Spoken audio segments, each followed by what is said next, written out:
Bonjour à toutes et à tous. Comment profiter au maximum de cette vue sur Bruxelles? Comment ajouter un étage en quelques heures à une habitation et transformer un appartement en duplex? Eh bien, c'est de tout cela dont nous allons parler aujourd'hui dans une émission un petit peu particulière puisque Virginie n'est pas avec moi. Et non, il y a quelques heures, elle a en effet donné naissance à une petite fille. On lui souhaite bien entendu tout le bonheur du monde et on découvre le sommaire de cette émission.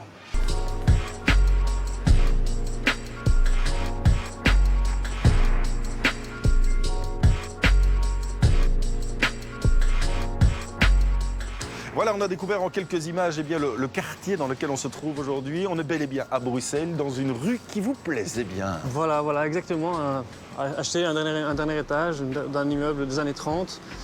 Voilà, dans l'idée de profiter un maximum de la lumière naturelle et déjà d'avoir une petite vue sur Bruxelles. Et puis d'avoir aussi une idée derrière la tête. Quand vous achetez ça il y a 4 ans, c'est d'ajouter un jour un étage. Le permis existait. Et donc l'idée, forcément, de rehausser, profiter d'une magnifique vue, grande terrasse et un ensoleillement continu. Oui, on va dire ensoleillement continu, sauf aujourd'hui. Pas aujourd'hui, ouais. Bon, allez, on va découvrir ce que ça donne à l'intérieur. Pay their bills, feed their kids. On occasion, we hit the club or go vacation in places we never seen. That be amazing. We all dreamers, not petty schemers. Although you think, no, you Voilà, après de nombreux escaliers, on arrive tout en haut de cette habitation, à cet étage. C'est ici en fait que vous avez vécu pendant à peu près 3 ans. C'était un univers Casco quand vous achetez le bien. Voilà, exactement. Donc 4 murs. La liberté totale à l'intérieur, de mettre les cloisons où on souhaitait. Vraiment le rêve de tout architecte. Ici, par exemple, c'était la cuisine avant que ça ne devienne la chambre de Ben. Voilà, exactement. Donc on avait une cuisine ici temporaire, parce qu'on savait qu'on allait construire l'annexe, donc on n'a pas investi trop d'argent dedans. Et voilà, l'idée de savoir qu'elle était démontable, pour ensuite être transformée simplement en rajoutant une cloison en une chambre. Alors aujourd'hui, à cet étage, on va retrouver 3 chambres et cet espace de jeu. Et puis il y a un an de cela, vous décidez de venir agripper, arrimer complètement un cube, un étage au-dessus. On va découvrir bien entendu cet espace, mais on va changer complètement d'univers maintenant, si vous le voulez bien. Ici, on est dans la sobriété. Dans les chambres d'hôtes de Peter Porters, on va dire qu'on est dans un univers plus théâtral. Ça doit être ça. Du bois, du blanc et puis une boîte arrimée à la façade. Voilà qui résume finalement cette rehausse. Catherine, cette rehausse dans laquelle on est. Oui, on avait envie depuis toujours d'avoir une construction atypique dans Bruxelles même. Donc l'idée de s'élever au-dessus d'une maison était vraiment une envie. Profiter de la vue. Profiter de la vue puisqu'on est dans les hauteurs de Bruxelles et donc on a une vue assez imprenable sur Bruxelles. On déconnecte en fait de la ville. Alors ce cube, il a été construit en quelques heures à peine. Ce sont quoi, des panneaux préfabriqués que l'on assemble tout simplement? Ce sont des... Oui, c'est un peu ça. C'est une construction, c'est comme un Lego. Donc ce sont des panneaux en bois massif contre-collés. Et donc chaque panneau est préfabriqué. Il y a 8 panneaux ici. Et en 2 jours, la boîte peut être montée. Et vous m'avez dit quand même que le jour où les panneaux ont été montés par la grue, vous étiez un tout petit peu comme ça. Oui, on a eu les conditions, je pense, les plus extrêmes pour construire la boîte. Et on avait des rafales à du 80 km/h de vent. Donc il faut imaginer ces panneaux s'élever du sol et partir en vrille assez rapidement au-dessus de la maison. Là, on a les poopers. Voilà. Vous assumez pleinement le côté bois. Vous vouliez absolument préserver ce côté bois. Oui, on voulait assumer complètement le système constructif. Donc l'aspect bois à l'intérieur était une évidence pour nous et accentuer ce côté un peu cabane au perché. Et la chape blanche a été aussi une envie dès le début pour contraster avec le bois qui va évoluer en couleur au fil du temps. Alors vous parlez de contraste, quelque part, cet univers cuisine, là aussi, doit contraster avec le reste. Oui, la cuisine a été un élément un peu particulier à imaginer puisqu'en fait, on a un espace tout à fait libre. Et la cuisine ne devait certainement pas être un coup de poing dans l'œil. Et donc elle a été imaginée comme un élément décoratif plus qu'autre chose. Et elle devait venir s'imbriquer aussi contre une grosse gaine technique qu'il y avait juste ici derrière. Donc elle est vraiment venue épouser ces formes-là, de sorte à ce qu'elle ne soit pas un coup de poing dans l'œil. Ah bah c'est plutôt réussi. Autre défi réussi, c'est celui de cette habitation qui a été construite dans une enveloppe budgétaire plus que serrée.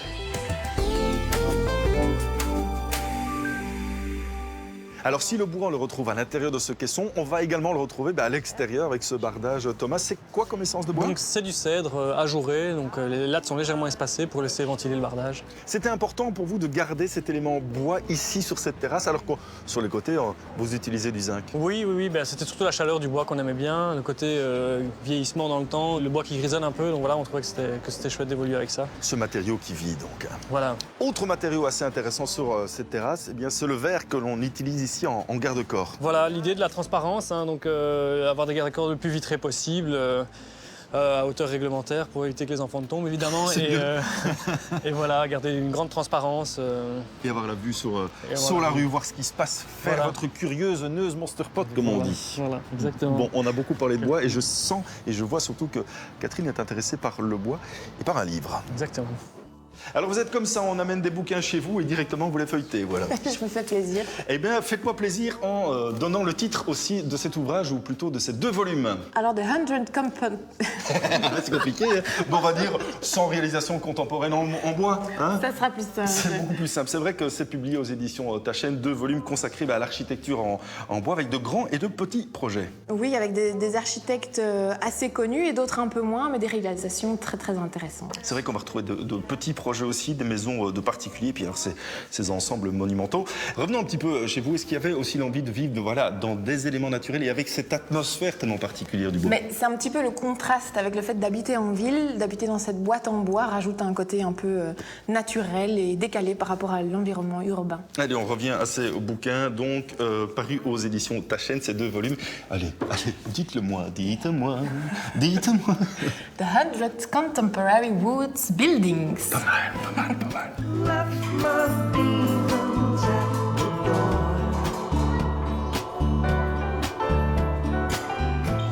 to watch you open it for. I guess they'll help you understand. On n'a pas encore terminé la visite de ce duplex, on la poursuit juste après ceci.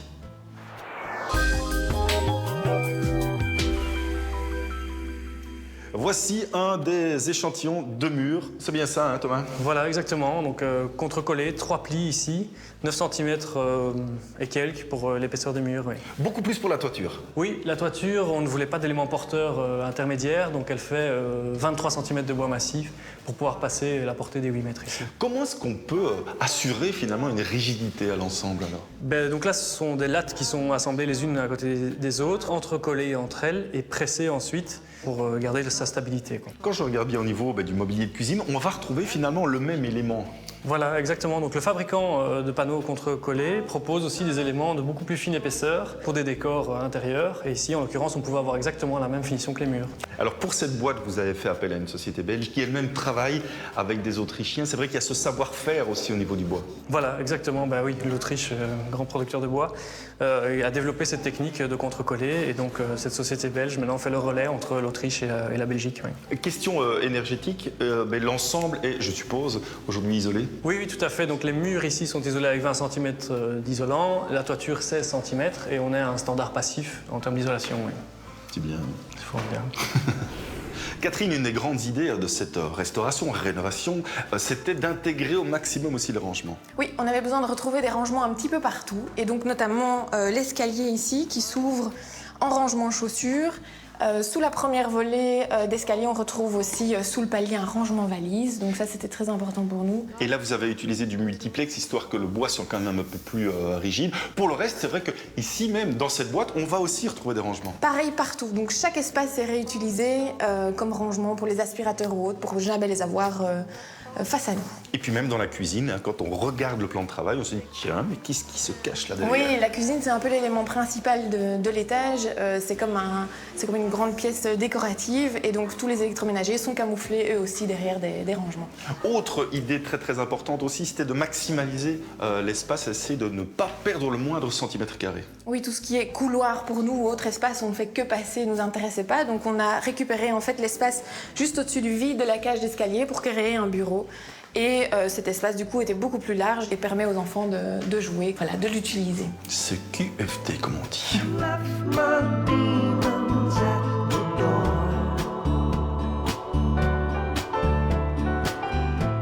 to watch you open it for.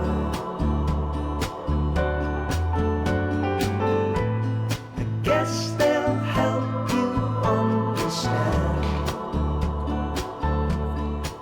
Thomas, j'avais envie de revenir quelques instants sur cette cage d'escalier et sur deux contrastes. Contraste entre des matériaux différents, mais aussi entre des couleurs différentes. Oui, donc voilà, le concept de l'escalier, c'était d'avoir deux éléments qui contrastent très fort. Un bloc avec les rangements qu'on a vu tout à l'heure, et ensuite un escalier beaucoup plus léger, sans contre-marche, pour essayer de faire passer la lumière au travers au maximum. Escalier en métal, celui-là. Escalier en métal laqué, exactement. Laqué en usine, ensuite assemblé ici sur place.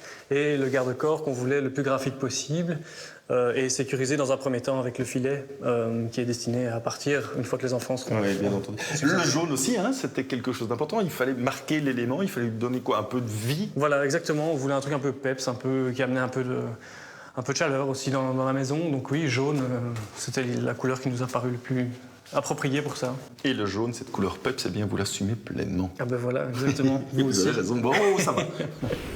Catherine, je vais vous appeler Virginie quelques instants parce qu'elle me manque, mais je pensais un peu naïvement que cette crédence était en carrelage peint, et en fait pas du tout. Et en fait, pas du tout, Cédric. Oh, vous l'imitez bien. On est sur des panneaux de MDF laqués rainurés qui nous permettaient de créer des panneaux coulissants très légers. On n'avait pas besoin de cette crédence à proprement parler derrière un point chaud, puisqu'on a un plan de travail de 70 cm de profondeur. Merci d'avoir assuré l'intérim de notre Virginie nationale. On va découvrir maintenant le truc de Robert et Valentine.